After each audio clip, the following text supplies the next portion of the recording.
Hello and welcome to South Asia Chat, a podcast brought to you by the Institute of South Asian Studies at the National University of Singapore. I'm your host Iqbal Sevea. In this podcast series, we dive deep into timely and key issues relating to South Asia. Throughout this series, I'm joined by scholars, policymakers and practitioners who provide expert analysis of geopolitical, economic and socio-political developments in South Asia. Wherever it is that you are joining us from, be it in the gym, be it on the train, while driving or having a cup of chai, we hope you enjoy our South Asia chat. In this episode, I'm joined by ISES's very own Dr. Amitendu Palit. Amitendu is a globally recognized economist specializing in international trade and economics. He's a senior research fellow at ISES, where he heads the Institute's Trade and Economics Research Unit. Welcome to the South Asia Chat podcast, Amitendu. Thank you so much, Iqbal. Thank you for the kind words. I hope 2026 has gotten off to a great start. Absolutely. Thank you so much. As the world is following developments taking place and statements coming out of the World Economic Forum in Davos, it is an opportune moment for us to review how the Indian economy negotiated geopolitical and geo-economic headwinds in 2025 and look ahead to how it is likely to develop in 2026. Amitendu, I know you have not brought your crystal ball with you, but you always have your analytical hat on. So let's start by talking about the year that's gone by. In 2025, India was confronted by external shocks, particularly so from policy decisions in the US. Two words starting with T dominated global headlines: Trump and tariffs. The US declared 50% tariffs on some imports from India. India responded by focusing on domestic demand and developing trade deals and FTAs. In fact, India is on the cusp of signing a long-delayed FTA with the EU, which has been described as the mother of all trade deals. Before we speak about the trade deals themselves, could you evaluate how the Indian economy fared in 2025 and how it has emerged? Thank you so much, Iqbal. In fact, just before we dive deep into that and talking about the two Ts and the 50% tariffs that India now is confronted with, India might actually end up thinking that 2025 was a better year because now there's threat of another 25%, courtesy Iran, coming on to a large number of Indian products, so which would really bring it close to a 3-digit tariff level in certain areas. 2025, looking back, I think was a mixed year for the Indian economy. And it began well. It began well with a lot of hope and promise, especially on the trade front, because Prime Minister Modi and India were one of the earliest to meet Donald Trump after he became the US president. They really committedly affirmed to getting a bilateral trade deal off the books as fast as possible. In fact, this meeting happened as early as in February. But then thereafter, as you know, things changed dramatically by the middle of the year. And especially when we came down to the months of May and June, I think the situation got especially complicated. And this is not just with respect to the India-US relations, but also with respect to the general environment in the South Asian region, which always is held subject to the India-Pakistan relationship. And on this particular occasion, the India-Pakistan relations nosedived. We had a digital armed conflict, if I can describe it that way. But the impact of that conflict is still being felt in a large number of ways. In fact, some of the latest developments, very unfortunate ones, which are impacting mega sporting events in South Asia, continue to simmer actively. I would still say that in spite of all this, the Indian economy's performance, which is by and large from most accounts going to be at least 6.5% plus in terms of an estimated GDP, happened largely because of the fact that compared to what many people consider, the Indian economy's exposure to the world economy is not as much as most other economies, if one can consider it that way. By and large, external trade contributes to just about a quarter of the Indian economy. Imports, exports, foreign investment, all taken together. So it is actually the domestic economy which is the bulwark of the Indian economy, and the domestic economy was resilient. It was resilient because of a couple of very strange factors on which I think we need to reflect on as we go forward. The first point is that the domestic private consumption remains strong. And this is still reflected in a large number of basic indicators that we get to see, especially retail spending. the amount of spending that Indians, especially middle to lower middle income households, are making through digital payment channels, UPI and the rest of them, which have increased remarkably. And the fact, and this is the very important second factor, the fact that inflation remains stable throughout the year. I think that was a key concern as far as the policymakers were concerned. But inflation remained where the RBI wanted it to be, perhaps a little lower than that, enabling the Reserve Bank of India to actually follow an easy monetary policy. Because during the year, we have seen interest rates being cut down with an effort to increase liquidity, get people access to better home loans, and a large number of other factors. Now, taken together, these two factors have contributed to 2025 being a relatively better year than what many would have expected. But what we are going to see in 2026 is, of course, a different story, and that we can discuss separately. And I mean, you rightly point out the importance of domestic demand and consumption here. Because just this week, the IMF has revised its projections for India's growth for 2026 from 6.6% to 7.3%. And this is largely based on estimates that forecast domestic demand and consumption. And you brought out some of the factors that have facilitated that. Yeah. Could I ask you to speak a little more about the GST reforms that occurred as well, and how that played a part in spurring domestic demand? I think, Iqbal, the GST reforms were not really a planned strategy in the sense that in a way I would say the government's hand was forced into it, because we had, by the time the GST reforms were announced a few weeks before that, by the second week of August, the 50% tariffs had kicked in for India. And there were a number of sectors, especially textiles, garments, leather, jewellery, seafood, where the production was getting affected because down the line, these are exporters which really relied very heavily on the American market. I think the expectation was that by squeezing dealer margins, by cutting down their own discounts, negotiating with the buyers, they would be able to get some room for 2 to 3 months.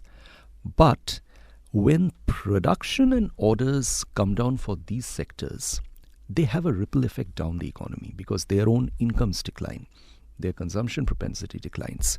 I think the government worked on the assumption that this could be an opportunity to diversify some of the production that they're looking at for the overseas market into the domestic economy. For that, a trigger was required. And one of that trigger was the GST reforms by cutting down the GST rates for a large number of slabs. In fact, in the process, what happened was that some of the items on which the GST were reduced were actually items on which there was a demand for a long time. So, for example, life-saving drugs and so on and so forth, medical equipment. And the strategic move was planned in such a way, in the short term at least, that it coincided with the festive season. That is typically when the demand peaks in India. If you recall, this happened probably around the 3rd or 4th week of September, just before the typical Indian Navratri season kicks in. And I think the impact has continued, but this impact could not have lasted forever. So now we are getting to a point where I think there are a couple of concerns that are creeping up. One of them is clearly, again, going back to inflation. Now, the inflation factor is beginning to get a bit serious now, because this was also, luckily for India, one year when the monsoons held up. There was no monsoon aberration. They came on time. The agricultural season did not face any disruptions. But it might not happen so in the next year. The second problem is that the Indian crude oil prices are beginning to rise. And this is something which India will need to factor in going ahead, because the Iranian crisis is really going to affect global oil supplies and the global crude oil prices. And in India's case, while it doesn't really source oil from Iran directly, the problem is that the global crude oil market is comprised of a dense connection of networks. And it's very difficult to figure out which oil from where is finding its way into what economy. So I think that is a challenge which India is going to face. In fact, the crude oil basket has started rising from around the 7th or 8th of this month as we look forward. The third problem that India has right now, this is something again which is interesting. last year saw a huge outflow of portfolio investments from the Indian market to the tune of more than $20 billion. Now, this is a bit surprising because typically among emerging markets, India has been, a sort of a darling for most pension funds and hedge funds. But the fact of the matter is that there was that outflow, but in spite of that, the market didn't decline because there was a huge comeback, I would say, of domestic retail investors, small investors. If you look at these systematic investment plans and there's small savings that are going to equity-linked mutual funds, that volume is huge. But this is not sustainable over the long term. The impact of that outflow has been on the value of the Indian rupee vis-a-vis the dollar, which is now trading at somewhere above 90 rupees per dollar, which makes invoicing in dollar for all external trade transactions a very costly proposition.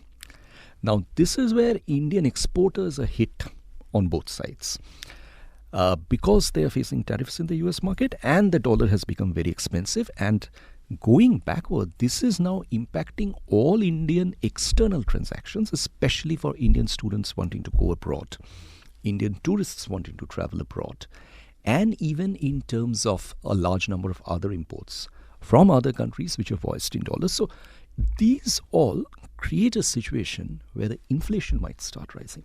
And if the inflation starts rising, then the Reserve Bank of India might find it difficult to control the situation because the inflation is essentially arising from factors which are beyond its control. These are not domestic factors. Bulk of them are external factors. So that's going to be a challenge, and that's where probably you will see most of the forecasts for 2026 are more sober. So we are looking at numbers maybe just around 6% plus for the Indian GDP, whereas for the region as a whole, it's even lower. You threw up multiple things there that we can have a much longer conversation on. Let me just follow up on one of the things you mentioned. You rightly brought up the fact that India's FDI figures dipped. Some have suggested that this is an indication of outflow of money from India, lack of confidence perhaps. Others have suggested it's actually an indication of also Indian firms investing overseas as well. How do you see? That's a very interesting point, Iqbal. I mean, let me divide this into two groups of investment. One is the foreign direct investment, which comes into India with the intention of being in the economy in the longer term. So that is where we are typically talking about, big, large-scale investments. And I think one promising investment last year was the Google investment that happened in Andhra of around $15 billion for the data center, arguably the largest Google investment outside of the United States of America. But on the other hand, there are investments which I was alluding to, more of a, I would say short-term investment, basically by the pension funds, hedge funds and such other countries who want to make the most out of short-term equity gains in India. Now, those investors last year showed an interesting tendency to pull out. But here I want to bring in an element which is worth considering. Globally, and you mentioned Davos, there is this talk that a huge amount of wealth, investor wealth, has gone into funding of AI innovation and AI-related tech, to the extent that people like Sam Altman from OpenAI have said that if the AI bubble bursts, it's going to be far, far worse than the dot-com bubble. Now, this is where India is in a very interesting position. India doesn't have investors who are exposed to AI. And it might just, by turn of the tail, escape that fate and find itself in a situation where if the AI bubble burst actually happens, investors might come back to traditional sectors in emerging markets. And that could be, India could well be, Indonesia could be another country which are less exposed to AI. Brazil could be another country among the emerging markets who might get to see a lot of funds coming back. But the concern that I have on a general sense is foreign investors perhaps are not the primary option that India should look forward to. The bigger concern is that domestic private investment in India is not picking up. That is really a serious concern because I think if we look at the last 5 years, we are now at the midpoint of the post-COVID decade. The government really for the first 2 years after COVID went beyond its means to support the economy, followed an expansionary fiscal policy like practically all economies of the world did. It's impossible for the government to keep up that momentum for long. And a significant part of India is actually running on handouts, especially the states. And the government cannot back away from that commitment, neither the federal government nor the state governments. The domestic private sector has to step up. We are not seeing those investments. That's really the complicated part about the Indian economy, and I'm not exactly sure how this can be addressed. You're alluding to the need for the government to create an enabling environment domestically. And that actually leads me to the fact that we are days away from the budget being presented by Finance Minister Nirmala Sitharaman. What signals do you expect in the budget? And maybe I should ask you, what's your wish list for the budget? Well, Iqbal, let me look at it from two perspectives. When we had the last budget did something interesting. The last budget anticipated Donald Trump's entry in White House. And as a result of that, it started bringing down customs duties on a large number of sectors, arguably in anticipation of the fact that these are the areas which the United States would bring to the negotiating table. But obviously, the budget could not anticipate what Donald Trump eventually rolled out over the next 4 to 5 years. My sense is that one of the important components of the budget will be certain packages for the tariff-affected sectors. And these could be in terms of modernization packages, this could be in terms of easier export credit packages. Or I would go forward to the extent of thinking that in several sectors like textiles, garments, and so on and so forth, these are sectors which really need to diversify. And we have had India entering into certain significant free trade agreements. And those are markets where there is a necessity to prepare the products for. So perhaps in support of those specific markets, very specific aims, number one. The second is, I think, the very critical area where the government of India has been aware of, everybody has been aware of, is the fact that we really need long-term robust jobs. India is that country which is adding the largest number of entrants to the workforce on a daily basis at the highest rate among the world. But there are no sufficient stable jobs. There's a lot of talk going on about the gig economy, but the gig economy is a stopgap arrangement. The gig economy is something which does not sort of give career prospects. It's just a fallback option.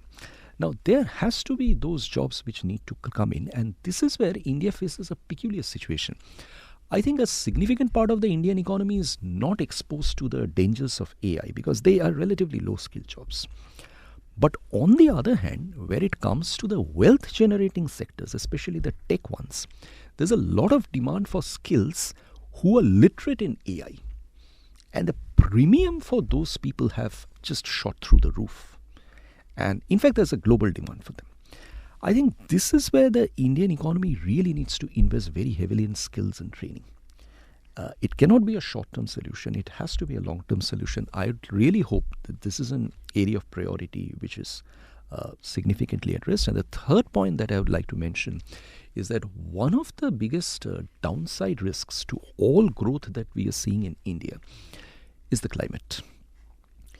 Because there are budgets that are being planned, there are revenues that are being estimated, there are expenditures that are being planned. All these estimates are crashing due to extreme weather event incidences. And we know what we are talking about, beginning from the high Himalayas to the southern part of the country, cyclones, cloudbursts.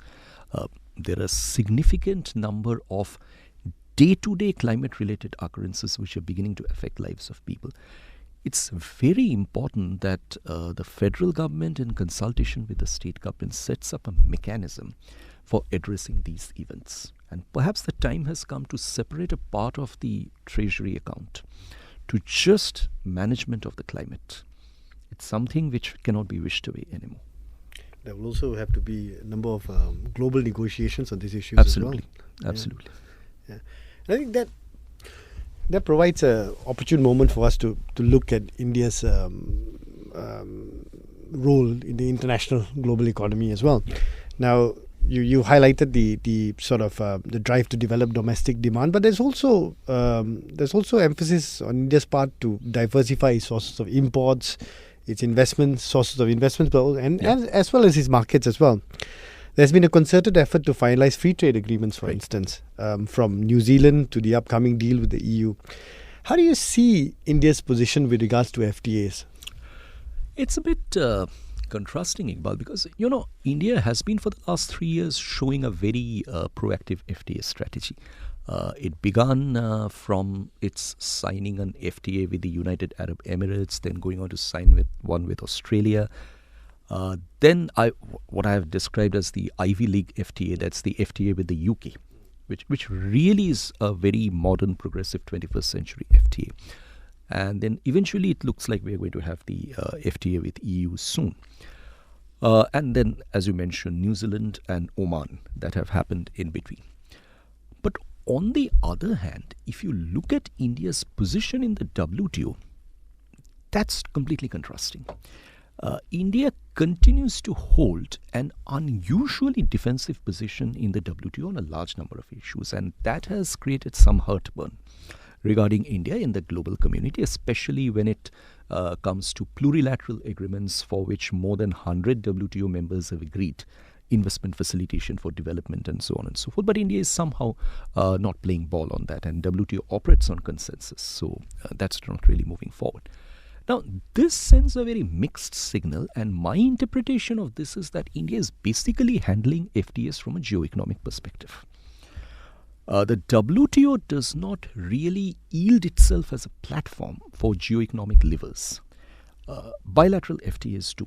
And this also began from the time when post-COVID there were certain significant changes in the global order. India became very committed to the China Plus One development strategy, took part in the Indo-Pacific Economic Framework and a large number of significant other factors. And this last round of FTAs basically seal its relationship through rules-based frameworks with practically all of the G7, except US and Canada, but the Canada FTA is in the pipeline. The talks have been revived. So I think that's where India has really decided that there's a certain binary which they will follow. I mean, in a sense, one can draw a parallel with the United States strategy. There's a binary which will be followed with respect to India's engagement with each market, because India feels it's more comfortable and perhaps can get a better deal if dealt with bilaterally. And I was actually, honestly, I found it very interesting because India finished a FTA with New Zealand very fast. And that too without not compromising on some of its most important red lines, like in the dairy sector. Whereas if you recall, this is something which held up the RCEP, and obstructed India's eventually going forward and joining. The dairy sector was a very key sector. So it seems that when it comes to bilaterals, India enjoys a certain degree of strategic leverage, which it realizes, it is conscious about, and it wants to employ it for its long-term benefits. I see more such FTAs happening going forward. I won't really describe a deal with the US, if it comes at any stage, as a typical FTA. That's going to be more of a buy and sale purchase commitment agreement. But more such countries are in the pipeline, I think, especially with the Gulf. You rightly brought out the example of the contrast between India's approach towards multilateral trade agreements and bilateral FTAs. In fact, RCEP is a good example here, right? That India did not join RCEP, but at the same time has developed trade agreements with every state except one of RCEP, right? So that's interesting. But this also brings us to the broader sort of terrain of trade deals, but also the specific examples. You've mentioned in your response to the earlier question the trade deal with the US and how that's not a typical sort of FTA as you see it. How do you foresee the trade deal with the US being worked out? I mean, we hear comments. Recently, we are also hearing about potential 500% tariffs on countries that continue to buy oil from Russia. Of course, we have to cut the rhetoric from the reality and stuff. But in your view, what do you expect will be the important facets of a deal with the US if it's worked out in time? But also, will India's unwillingness to yield on certain factors like the agriculture sector prove to be an obstacle in these negotiations? I mean, India has never opened up its agriculture sector. Iqbal, I think one of the reasons why India and the EU were able to close a deal is because Opening up the agricultural sector was also a major demand for the EU. But going forward, at one stage, the EU realized it's important to respect the red line. And if you keep hitting at the red line, the talks are not going to proceed. Now, I'm not taking a pro-India position in this regard, but if we look at certain other countries across the world, for example, Japan or Korea or even Brazil, there are sensitivities with agriculture which do impact the trade negotiations. The point is that the US really at no stage has indicated that they want to respect that sensitivity, because there are sectors within the United States, the soybean exporters, the corn exporters, and so on and so forth, who are really desperately searching for new markets. And there have been talks that have been expressed across the forum that if India is a country which has more than $500 billion of foreign exchange reserves, why can't it buy a little bit more of US soybean and corn, or the stuff that goes into the making of waffles as syrups? Now, if that is the case, then it is very difficult to think of something productive going forward. I see two potential outcomes. One is just a very simple, straightforward deal, very similar to something which the Trump 1.0 had signed with China in the first Trump term, which really didn't really mean much except for a series of buy and sell agreements. The second is a much more substantive deal, reflecting the broad structure of a free trade agreement internationally, 21st century, but with a typical US slant. But that deal is not going to be very easy to reach, and I'll tell you why. These are deals where the United States is principally building in the idea of economic security. One of the important examples is the deal that the US has had with Malaysia. That is a very typical example of the kind of deal the US would want to have with a trading partner, where both commit to preserving each other's economic security, number one. Most importantly, both commit to act together in response to third-party actions which might affect one of the two partners' economic security. We know who we are referring to in this regard. I don't think India will agree to anything like this. And I honestly think if that is the US demand, a deal is going to be very, very difficult to reach. We see economic security is being brought into trade deals in different ways. The EU has brought it in, but the EU approach to economic security is very different. Perhaps through the green strategies, perhaps through resilient supply chain strategies. But the United States wants a direct commitment on security, connected to the economic engagement from its major trade partners. And that's something which India might find very difficult to oblige with. And that is something below which the United States is also not going to be satisfied. And coming back to agriculture, I think these concerns remain over the genetically modified origin crops and the dairy and so on and so forth. They haven't really gone away. At one stage, people thought that certain assembly elections in India will help in hastening those. Well, apparently they haven't. And this year, we don't have any shortage of assembly elections in India. We have Assam, followed by Bengal, then Tamil Nadu. Going forward, we have UP coming up early 2027. So there's a lot of farmers to be kept in mind. There's a lot of farmer interests to be kept in mind. 2029 is not too far away for general elections. So I don't think it's going to be an easy call for India. Now let's turn to the other big deal that everybody's talking about, is the India's deal with the EU. This has been in the making for some 18 years now. Yeah. And you rightly point out that India's current commitment to signing trade deals or free trade agreements, it's geo-economically motivated. And we know that the EU deal will be apparently signed shortly. In fact, it is time to be completed in conjunction with the visit of the EU leaders to Delhi to commemorate India's Republic Day later this month. Right. And this deal has been described by India's Minister of Commerce, Piyush Goyal, as the mother of all trade deals. Let me take one step back and ask you why this deal has taken so long. And then to look forward, to think about how important this deal can potentially be. A very interesting question, Iqbal. In fact, you rightly mentioned, this deal having been discussed for close to 2 decades now. I think there is a tendency to connect the eventual conclusion of this deal to the last 1 year of Trump 2.0. That's not the case at all. I think this began from the time when Dr. Manmohan Singh was India's Prime Minister, and India and the EU seriously looked at each other as major development partners and economic congruence partners. But then a couple of things happened, notably among which I think was the fact that there was a change in the government of India in 2020-14, and also the transatlantic financial crisis and the ripples of those made India somewhat wary of getting into free trade agreements. And if you'll recall, 2015 onward, India practically backed off from all trade negotiations except the RCEP. And this went on through the last decade.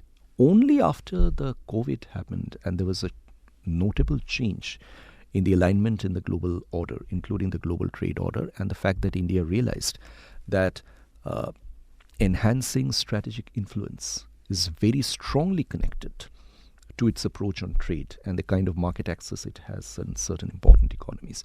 That's when the EU came back into recognition. And there has been fairly fast progress on this. I think, honestly, this deal still would have been left unfinished had matters gone on purely from a trade negotiation perspective. This is a very detailed free trade agreement with almost 30 chapters. All of them are comprehensive. Many of them involve issues which we are typically describing as 21st century new generation issues. Many of them include subjects which really have not been covered at length in India's other FTAs, except some of the new generation ones. But this is for the first time, I think, beginning from the visit of the EU Commissioner to Delhi last year in February. This is for the first time that there was a political urgency demonstrated for concluding the deal. And honestly, I would think we are yet to see the fine prints of the deal. But I think there are areas where this deal will continue to keep discussing. But it was felt by the political establishment on both sides that politically it is very important to conclude the deal right now, because otherwise there are certain political costs that are going to come up. I'd also like to add something in this regard, that we are talking about the FTA with EU, but there are two other agreements that India is working on with the EU. One of them is a bilateral investment agreement. The other is an agreement on geographical indications. We are yet to know what is going to be the fate of this. To me, a very significant agreement is the bilateral investment agreement, because the EU-India investment positions are very different. This is where India has been very resistant to the idea of investor-state dispute settlement mechanisms, where private investors can take states to court, and India's experience in that regard has not been very robust. So when we eventually get to see the deal, we will see what are the areas where the discussions might go on in future. But I would honestly stick my neck out in this regard, and I say that when it comes to something like the CBAM, we are probably going to see more discussions continue. When it comes to digital trade rules, we might see more discussions being continued going ahead in future. Thanks for bringing CBAM up, because I was actually going to lead you down that way as well. For the contextual note for the listeners, CBAM refers to the EU's Carbon Border Adjustment Mechanism, which is essentially a carbon tariff on carbon-intensive products such as steel and cement, etc. Now, this CBAM is seen by India as a non-tariff barrier, and this is a cause of concern for for India. How do you see the disagreements over CBAM impacting the other agreements being worked out between India and EU? I think, Iqbal, that had we had this conversation 2 years ago, I would have really put my foot down on the fact that CBAM is something over which the India-EU trade deal is just going to get suspended, not move forward or something like that. But I think a change has happened in the meantime, and that very significant change is that India realizes CBAM-like instruments are going to come up in various parts of the world. So, for example, India has signed a FTA with UK. UK CBAM is going to kick in from the 1st of January 2027. And there are other markets. The United States is not talking about a CBAM, but the United States is likely to introduce a legislation called the Dirty Pollution Act, which is specifically meant for targeting China and other countries where apparently the producing conditions are not as clean or something like that. The bottom line is that Indian establishment and industries are now sure that there's no walking back from CBAM. there has to be a strategy for countering CBAM, and what now is left is to find out the most effective way for addressing CBAM. With respect to EU, India has already started complying with the reporting requirements for the last 2 years. In fact, the CBAM tariffs have come into place. They're already being effected on exports to the EU. The challenge will be significant because what India was hoping is that India would be taxing carbon at home. So which is essentially in terms of a coal tax or a fuel cess or something like that, which is a price which will be deducted from the domestic price of carbon determined by the European Union. And to that extent, Indian exports to the EU, which are made out of these carbon-intensive products, would be exempted at the border. I think it's wishful thinking because what the EU determines as domestic price of carbon is going to be far higher than what India determines as domestic price of carbon. My best guess is that the FTA might give India a slightly longer period of adjustment for certain sectors. And let's keep in mind that all sectors are not CBAM compliant. It's mostly steel, aluminium, cement that we are talking about. But there are other bigger sectors like civil aviation, shipping, and eventually electricity, which is going to come under the CBAM control. So if India has been able to obtain some leverage in this regard, it is a good deal for India. And I would just like to end with one final thought here. I think the Indian industry, at least the big enterprises, have aligned themselves to CBAM, especially in the steel sector. The challenge is for the SMEs because complying with the CBAM doesn't just involve changing production. There's a lot of paperwork. There's a lot of office work, even including legal compliances, which they have to do. And unfortunately, SMEs don't have the resources for it. So going back to the question that you had asked me, what would you like as far as the budget is concerned? And I had mentioned climate. And I had something like this on my mind, that perhaps there will be a support mechanism for helping Indian industries to cope with such kind of issues in the international trade sphere. That's a good point. Just coming back to the EU and the CBAM, do you think there's a possibility of an agreement over sector-specific moratorium? Yes, I think the key sectors that we are looking at is steel, aluminium, cement, fertilizers. The point is that India does export steel and aluminium to the European Union, but it may not be the largest market. But, I strike a somewhat different note in this regard, because I think in India there's a lot of concern about CBAM. There's a lot of talk about CBAM being an internally protective mechanism from the European Union. It could be the case. But what I think is also important for Indian industry to note is that supposing today you don't agree with CBAM and you don't export to the European Union, then what are you going to do? What you are going to do is to deflect your exports to markets which have low emission standards. But that doesn't augur well for your domestic production in the long run, because you stay away from sustainability. And that's not something which is really recommendable for a country like India, which has very ambitious net zero commitments. So I think the Indian industry and Indian establishment must find out a way of connecting to this. There could be sector-specific exemptions for short periods of time, but I don't think the EU is really going to give up on this in the foreseeable future.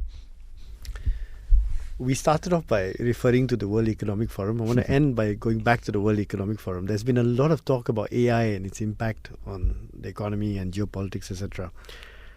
India has invested extensively in its digital public infrastructure, but there remain questions about how AI, and you alluded to this in one of your earlier comments as well, there remain questions about how AI will actually impact India's economy, but also where does India stand in terms of its adaptation of AI? What are your views on this?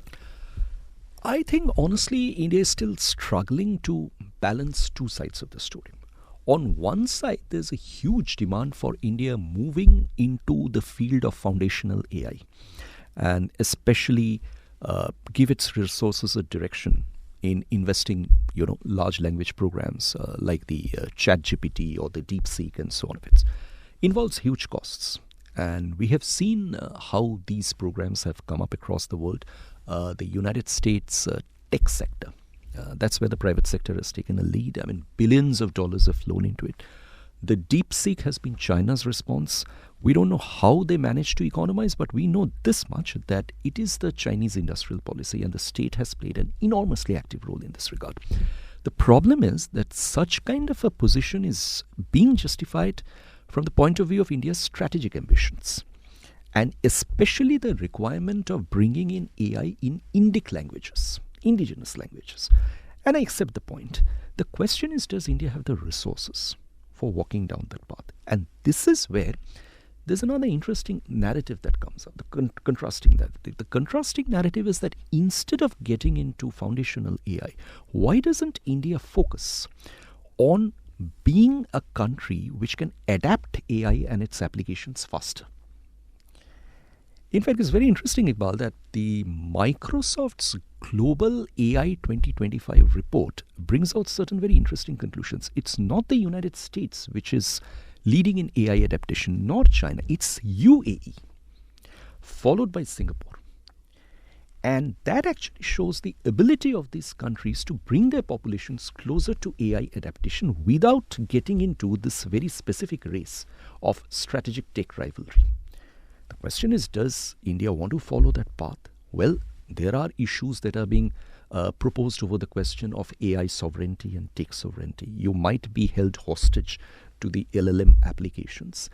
I accept that point again. But on the other hand, I mean, the economist in me is always very reluctant to commit to a position where you keep investing without knowing at what point in time you'll break even. For a country where you still have an incredible amount of people living below the poverty line, and so much of internal inequality in income distribution, and where the need for the social sector is huge. I mean, much more than foundational AI, if I am given a choice, I would prefer investing in foundational education. And that's really my thoughts. So I leave the rest to interpretation. I think that's a good point to call the conversation to a close. And actually, this is the start of a longer conversation that we'll be having throughout 2026. Amitendu, as always, it's so insightful to listen to you and such a pleasure to speak with you. So thank you for joining us today. Thank you so much, Iqbal. The pleasure was entirely mine. Thank you so much, and wish you a very happy new year again. Thank you. Thank you.